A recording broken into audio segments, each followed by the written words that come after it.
I have Major Mohommed Ali Shah joining me on the broadcast. Good morning, Major Shah, and thank you so much for joining us on the broadcast today. Sir, first of all, explain us the significance of this missile launch. You know, every nation has to curtail certain weapons with them to ensure their national security. So the people, everyone wants to keep their nuclear arms with them as a trump card, as a deterrent for any nation to attack them. Now, similarly, they are ballistic missiles. They are short-range ballistic missiles.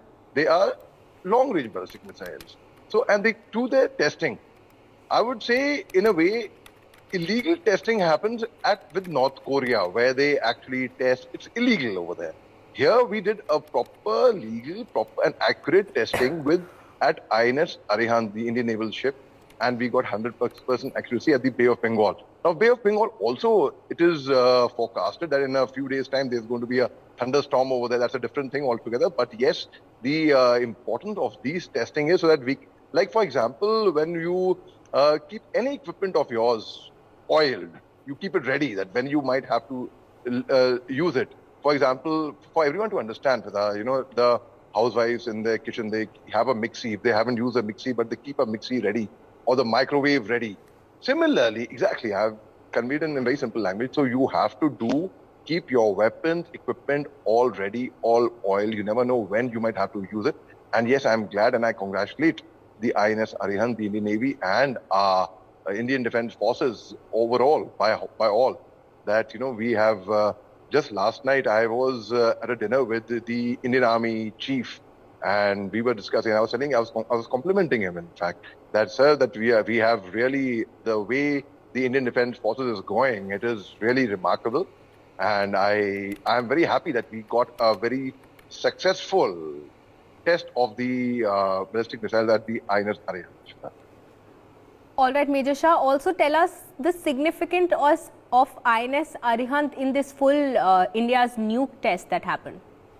Okay, very good question. You know, INS Arihant is basically an Indian naval ship that's part of the Navy, and they did the test in the Bay of Bengal, seeing that, okay, what would be the accuracy, what would be the reaction time, what would be... so INS Arihant has always played a very lethal and a very integral part of our, not just our Navy, I would say alone, standalone, but part of our defense forces. So when we had done a testing like this at a tried and tested warship, I think it is a matter of pride, and we all are confident. Like, you know, for example, I'll give a small example again. You know, supposing I am driving a car and I have to go for a long drive. So at a night before that, I will do the air check, the puncture, I will check the stepney, I will check the engine oil, everything is serviced.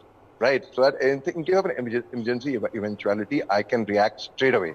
Similarly, when we tried and tested on a tried and tested ship like the INS Arihant, when we had a ballistic testing, we are confident now. We know कि हमें यकीन है अपने हथियार, ammunition, गोलाबारी, अपने equipment पे, that, you know, we are self-sufficient and we are in a position to react anytime. I'll give you a small example. I'll equate it with another small example. Just yesterday, the Fire and Fury Corps, that's the 14 Corps at Leh, they inducted the 4x4, the quick reaction vehicles for all terrain. That's indigenous. That's prepared by India, by Paul Hindustan. And, you know, we are totally ready with any eventuality. So yes, this testing, it in fact is a big morale booster for all our troops, for all our Indians, to make sure that we are safe, secure, and we sleep peacefully at homes. All right, Major Shah, also tell us now, after this India's nuke test, now tell us what next for India. How can now India how would the international market see India now after the first successful nuke test? Oh, very good question once again by you, and I commend you for that. See, India's respect in the international community as it is has gone up. There was a time when people used to say, you Indian, right? And today people ask with a lot of pride and awe, are you Indian? India has become a defense manufacturer and a defense supplier, and some time back, our defense minister, Mr. Rajnath Singh, had said, we do not want India to just make in India only. We want India to make for the world. And such a thing happens. So everyone looks at India till the time when India used to look up to countries like Russia, Israel, America, which is as a part of that they would supply nuclear weapons, defense weapons.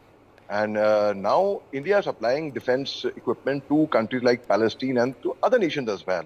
So the way the international community, they perceive India, which is rightly so, and they should perceive India as well as a emerging superpower, which is self-sufficient, which is Atmanirbhar, and they've got Rafales. We talk about we have INS Bagheer, the submarine project in our navy, which has started. We have land vehicles like the 4x4 indigenous vehicles which were inducted yesterday. We have various such equipment, and it's not just about the equipment only, Fiza. We also have proved it on ground. It's not just the machine; it's the man behind the machine. I'll give you a small example. On 27th February 2019, we all saw on social media, it was viral, on WhatsApp, it was viral, on news channels, it was all over the place, where now group captain, that time wing commander, Abhinandan Vartaman, who got a Veer Chakra subsequently, how he flew a MiG-21, a vintage aircraft, MiG-21 Bison, and gave a chase to F-16 of the Pakistani aircraft, which was gifted to them by the US. And he dropped the F-16 and he crash landed into Pakistan, and his conduct, we all saw it. So it's not just the machine, it's the man behind the machine. And I can tell you, I can vouch with conviction that such expertise would be there, such professionalism was there in the Indian Armed Forces. That is the pride of our soldiers, of our countrymen, and that is the way we are trained.